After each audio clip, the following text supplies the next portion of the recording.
Welcome to the Cambridge Financial Podcast with Bert Salazar, CEO at Cambridge Financial Partners, LLC. This podcast is all about tax-preferred retirement planning, economics, financial risk management, and achieving a risk-free and successful financial life. Now, your host, Bert Salazar. Hey, good day, everyone. Welcome to another Cambridge podcast. As always, I'm excited to be here with you today. We're going to be discussing pension maximization, and as I'm sure you're aware, we've done almost 40 podcasts since September of last year. And at the end of the day, just about every podcast we do deals with the area of retirement planning or retirement distribution planning. Now, one of the challenges that is very difficult to deal with is that the vast majority of Americans that have been planning for retirement for many, many years have really seldom taken into consideration what it takes to retire properly in the United States. And what happens more often than not is when they come to see me or see other advisors that are retirement strategists that specialize in doing this kind of work, they find many a times that they're not ready for retirement. Not necessarily because they don't have enough assets to have a minimum retirement, but mostly it is because they have not taken into consideration all the issues and concerns that come with retirement distribution planning. Now, obviously, over the last several weeks, we've been talking about the different tax buckets in retirement. The 1099 now, the 1099 later, the 1099 never.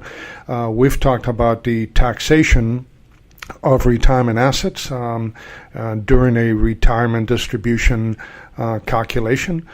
We have also talked about where taxes are going to be in the future. I know over the next 8 years, we have a sale going on taxation because taxes are fairly low at this point in time. But obviously, based on the unfunded liabilities for Social Security, Medicare Part D, Medicaid, and the national debt, and the fact that we are $21 trillion and counting in liabilities in this country, I think we all can figure out that taxes in the future are going to have to be much higher than they are today.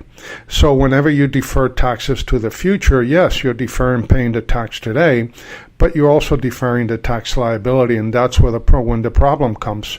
Because at the end of the day, if you're deferring that tax liability and you have no idea what your tax liabilities are going to be in the future because of the fact that you're going to have less expenses, less deductions, and if tax rates go up as they are forecasted to be and to do, then there's a very, very high probability that most of us are going to be in a much higher tax bracket than we are today. Now, we've also talked about the three buckets of distribution that I engage my clients on. The go-go years, the slow-go years, and the no-go years. The go-go years are, for those that retired at age 65, between 65 and 75, where you may be spending as much money as you did prior to retirement, perhaps even more, because you're enjoying life, you're traveling quite a bit. Then once you get into your mid-70s, perhaps your health is not as good as it used to be, so you're still doing stuff, but you may be staying closer to home. So between 75 and 85 is what I call the slow-go years. And then once you hit your mid-80s, and dependent primarily on your health, you go into the no-go years where you're pretty much stay at home all the time, you travel very little, and obviously you're just trying to make certain that you wake up on the green side of the grass for as long as you possibly can. Now, putting all of those things into consideration are paramount. if you want to have a successful retirement life, because the assets that you may place between the go-go years, the slow-go years, or the no-go years, some are going to be pretty much the same, but others may be totally different. You may be able to take a little bit more risk early on than you do later on. And by the way, because of our specialty as retirement strategists and working with clients that are either 5-10 years away from retirement, and some are already in retirement, one of the things that I can tell you for sure is that I have never had a client that wishes to have more risk in retirement than the risk they're taking prior to retirement. Because at the end of the day, you want to make certain that you don't run out of money before you run out of life. So for that reason, today I want to talk about what I consider to be the 4 squares of retirement distribution planning. And this will happen to you whether you have a pension or you don't. Now, because of the fact that we deal with a lot of public employees, primarily public safety employees, if you happen to be working for a governmental agency, there's a high probability you're going to have some kind of a pension plan. And usually, when you have a pension plan, at time of retirement, once you meet all the retirement requirements, then you're going to be given an opportunity to make a choice. Most of those choices are irrevocable in nature, which means that once you make that choice, you cannot go back and change at some point in time in the future. Now, the federal government does allow for that. Perhaps a couple of different pension systems may, but the vast majority of pension systems in the U.S., whether you're a private sector employee and you happen to be lucky enough to have a pension, or you are a public employee, most of the time they're not going to give you the opportunity to make a change. So whenever I do pension calculations for clients that are thinking about retiring and they do have a pension and they're close enough to start thinking about those options, there are 4 areas that I look at very closely that most people, most Americans that are thinking about retiring will never think about. And I call those the long years, the long short years, the short long years, and then the short years. And what do I mean by that? Well, if you happen to be a public employee or a private sector employee with a pension, at the time of retirement, you're going to have a choice. Choice number 1 may be, your employer may say, okay, you can retire on $4,000 a month for the rest of your life as the employee, but upon your passing, once you pass away and you die, then the pension dies with you. So that means that your surviving spouse and/or beneficiaries will not receive anything. Now, for as long as you live, regardless of how long you live, you will have a guaranteed pension based on their promises. So the issue there is, well, what if you live a long life and your spouse lives a long life as well? Well, as long as you're alive, life is good. Because as long as you're alive as the employee receiving this pension benefit, then your spouse should be okay. Now, we're not going to get into whether your pension has an inflation indices or rate. We're not going to cover that today, but these are things that would happen. So, but then again, let's say now you're in your mid-80s and you pass away, and your surviving spouse is also in her or his mid-80s as well, then obviously that pension benefit is going to go away. So in reality, unless you do some kind of a pension maximization planning, you're going to be disinheriting your family at that point in time. And now your surviving spouse is no longer going to have that pension that he or she was enjoying with you while you were alive. So you have to make certain that you can protect that pension. Now, usually, the employer may say, okay, so if you want just the pension benefit for yourself and have that pension benefit when you die, then we'll give you $4,000. But if you now want to provide some kind of a survivor benefit for your surviving spouse, we'll give you a couple of choices. One choice would be, instead of taking $4,000 up front, we will pay you $3,200. And if we pay you $3,200, then upon your death, your surviving spouse will continue to receive that $3,200. So that means that you provided a 100% survivor benefit. Now, that survivor benefit has a cost, because otherwise you would have received $4,000. Now you're only receiving $3,200. So the monthly cost on that benefit is $800.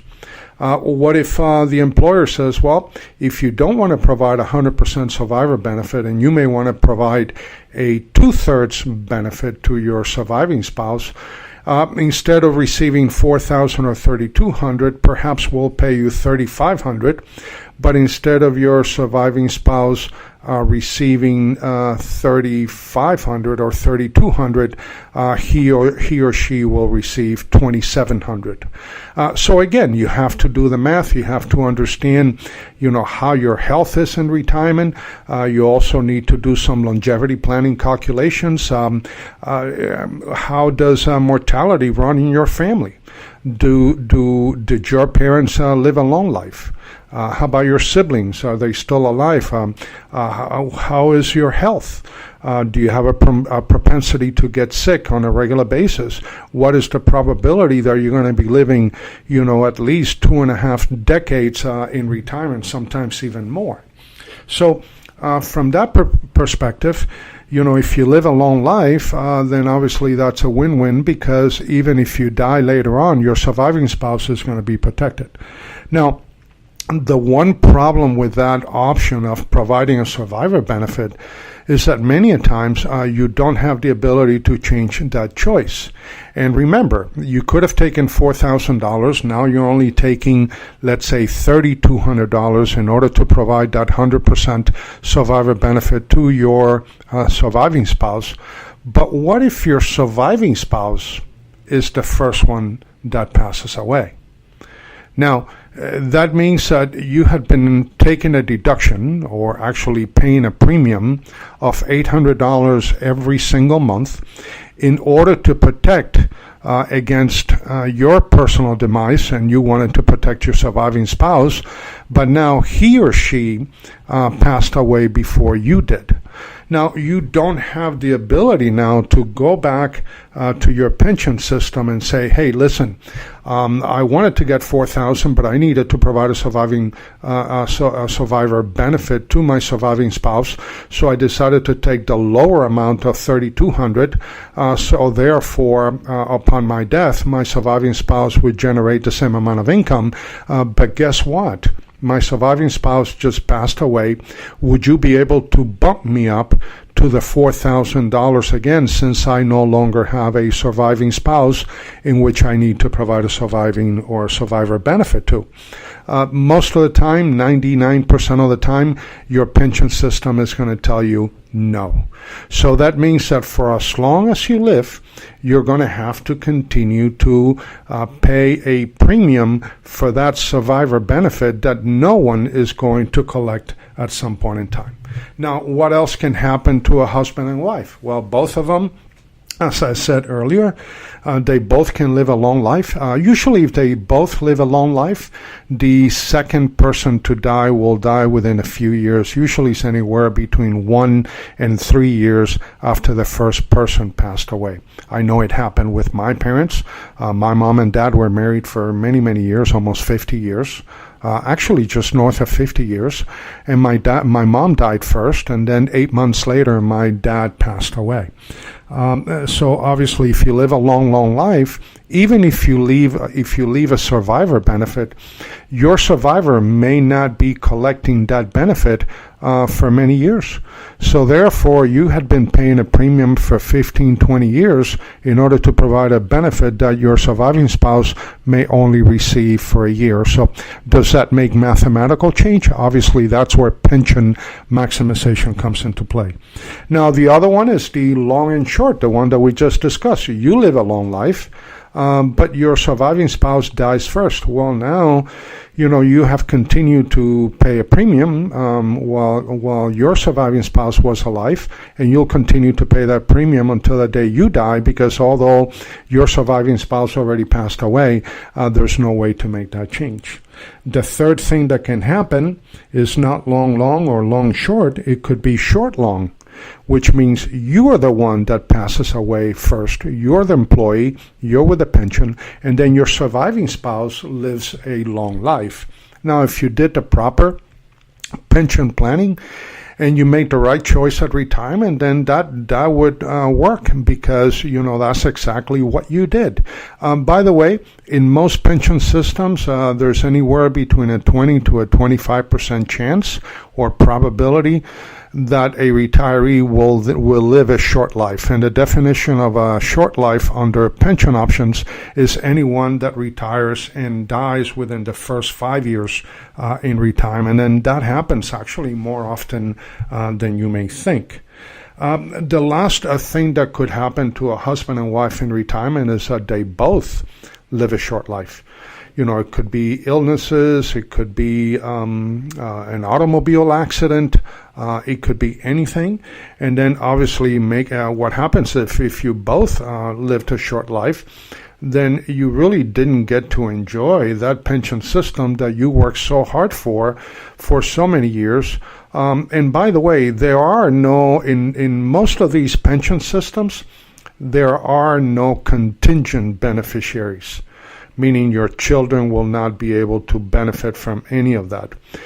In reality, the only contingent beneficiary, unless you have a minor, child and the pension system allows for something like that, the only contingent beneficiary in most pension systems is the pension system itself, which means that if you live a very short life, then the money that would have been otherwise be paid to you now goes back into the system to pay for those that are going to live a long life.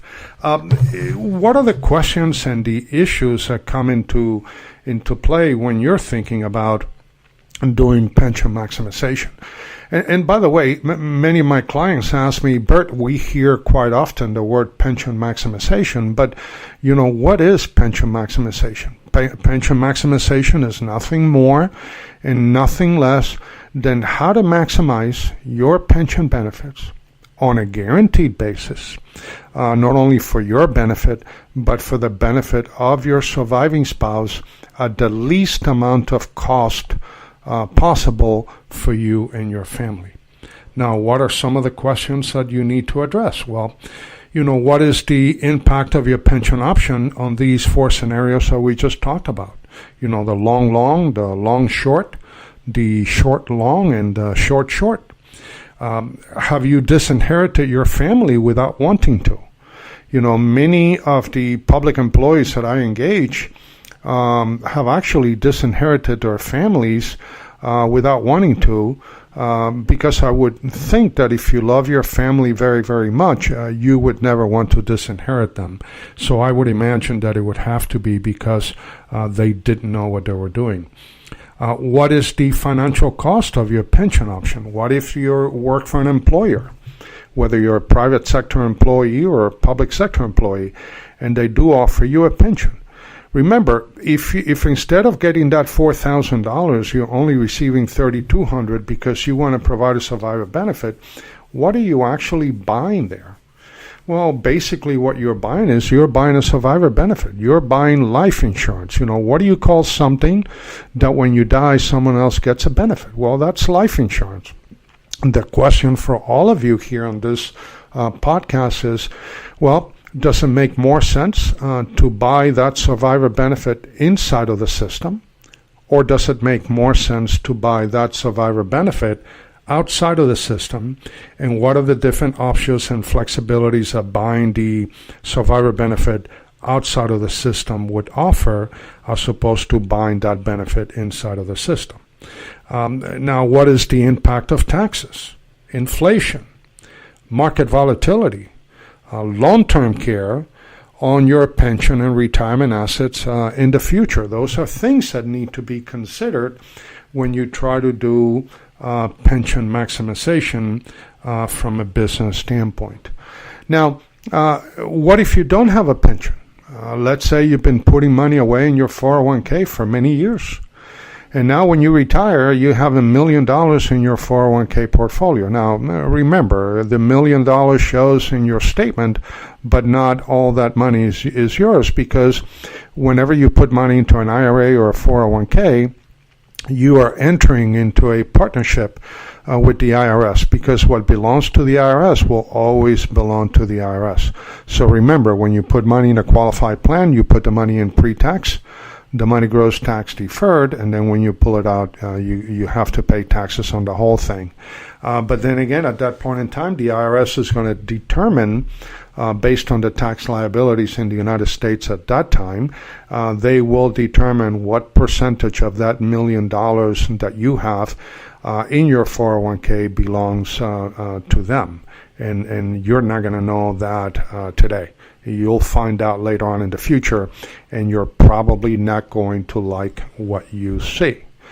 But then again, what can you do if you don't have a pension? Remember that the beautiful thing about having a pension is that the pension benefit, or the corporation paying the benefit, or the state or the municipality paying the benefit, they carry all the risk. All you have to do is to wake up on the green side of the grass, and every single month, the first of the month, the check is going to hit your bank account. So you really don't have any liability other than make sure that you're alive for as long as you possibly can. But when you don't have a pension benefit, you now have all kinds of issues, because, and by the way, the $1 million retirement example that I'm giving you, I'm just using that as a base number. It could be $500,000, it could be $10 million, it doesn't matter. But at the end of the day, if you have $1 million in retirement, husband and wife, and you're both age 65, according to the distribution rate calculations, and also the all the different calculations that are done to determine the probability of you and your surviving spouse, or you and your spouse outliving your assets in retirement. They call these Monte Carlo simulations. By the way, Monte Carlo is a software program that was used primarily for gambling. So if you wanna run Monte Carlo simulations on your retirement assets, and you want to think of it as gambling, be my guest. But we at Cambridge, we don't gamble with retirement assets. We want to make certain that the retirement assets we manage on behalf of our clients are guaranteed for as long as our clients are living.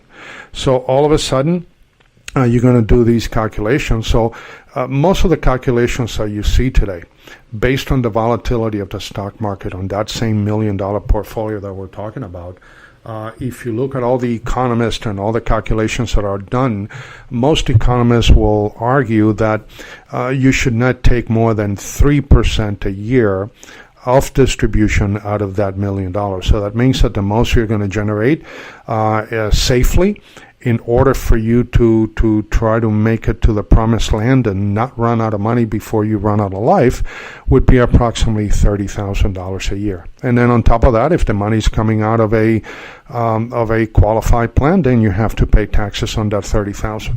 It's not going to be a very happy retirement, because not only will you have to pay taxes, but you also have that inflation tax that is eating away at your assets every single year. Because at the end of the day, if you're in retirement for 20 years, you can kiss away the approximately 47% of the purchasing power of any assets that you have in retirement, because inflation is just going to eat that away, and that doesn't include the taxes on top of that. So the big question is, well, if you have $1 million portfolio and you can only take 3% out, then that means that you and your spouse need to adjust your standard of living to $30,000 a year, and maybe perhaps you'll get, Social Security benefits on top of that, but it's not going to be a very comfortable retirement. Most important, because you have not done proper planning, you cannot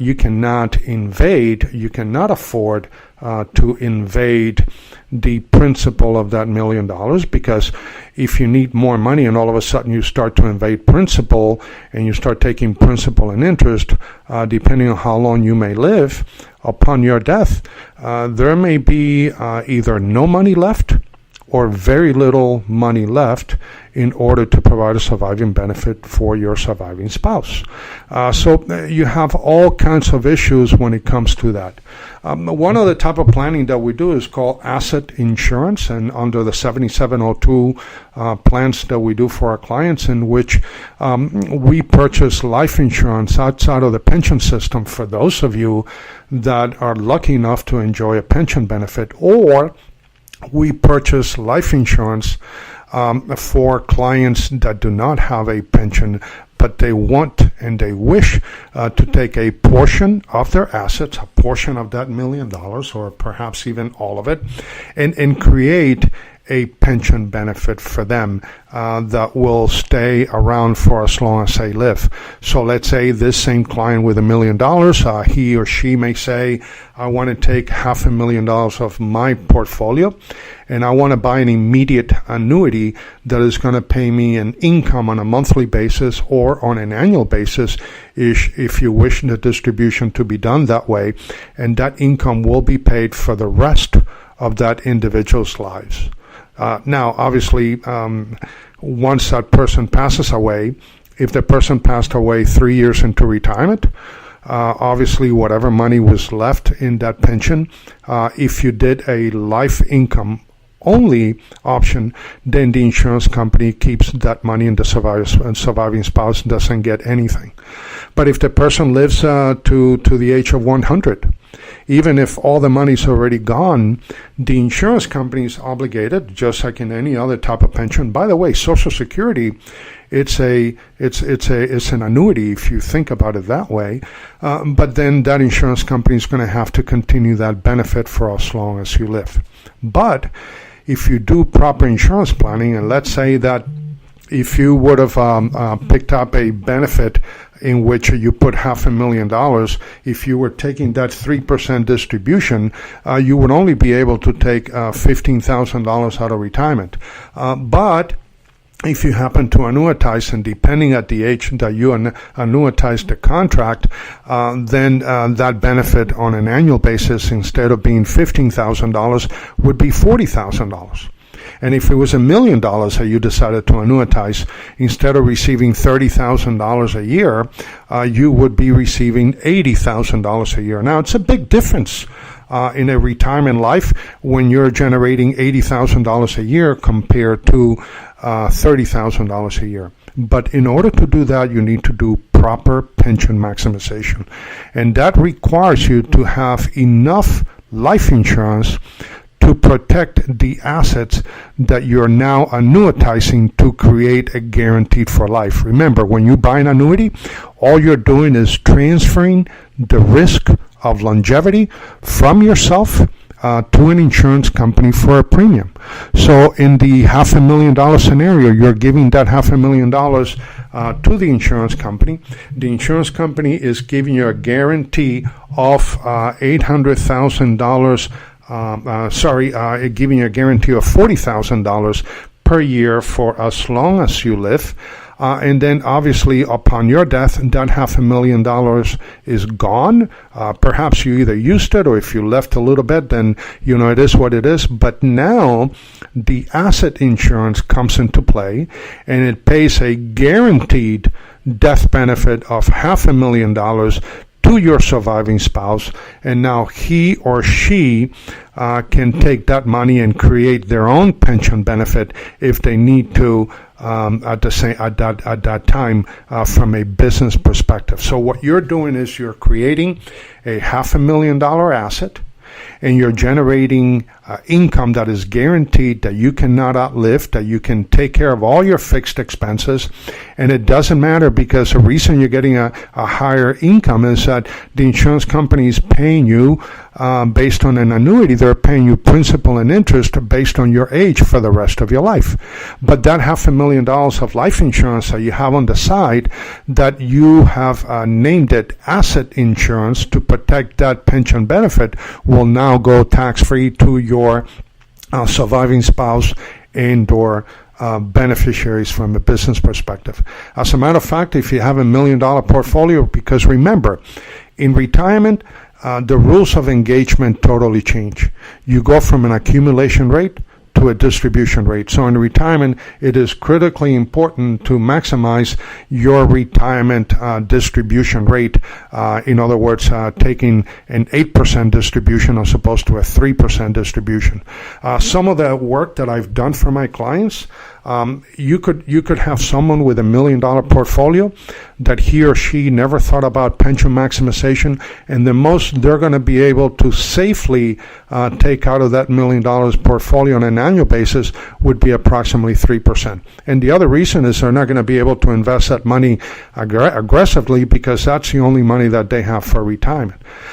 In our scenario, I can take someone with $500,000 instead of $1 million and create the same amount of income that somebody with $1 million and no pension maximization would have been able to do. So the efficiency of pension maximization allows each and every one of you to receive the most and enjoy your assets in its complete form, not only the principal but also the interest that it generates, in order to provide a successful retirement life to you and to your surviving spouse. And many a times, if you both die, one right after the other, and the asset insurance is in place, then if your surviving spouse doesn't get it, then your beneficiaries will get it. So the beauty of having asset insurance as a way to provide pension maximization during a lifetime and after death, it's a win-win for everyone, because now you're adding a contingent beneficiary to that pension distribution benefit, and those contingent beneficiaries could be your children, could be your grandchildren, could be a charitable organization, or a combination of all. Remember, when it comes to retirement distribution planning, there are a lot of issues and concerns that need to be addressed. But at the end of the day, when you work with a firm like Cambridge, or you work with someone like me that specialize in retirement distribution planning, we do have the ability, and we do have the products, and we do have the companies that will allow you to enhance and maximize your retirement benefits without jeopardizing any survivor benefits and or any contingent beneficiary benefits in the future. So I'm hoping that you have enjoyed this one. This is quite critical. I could spend 3 hours just discussing each and every one of those boxes that we briefly talked about.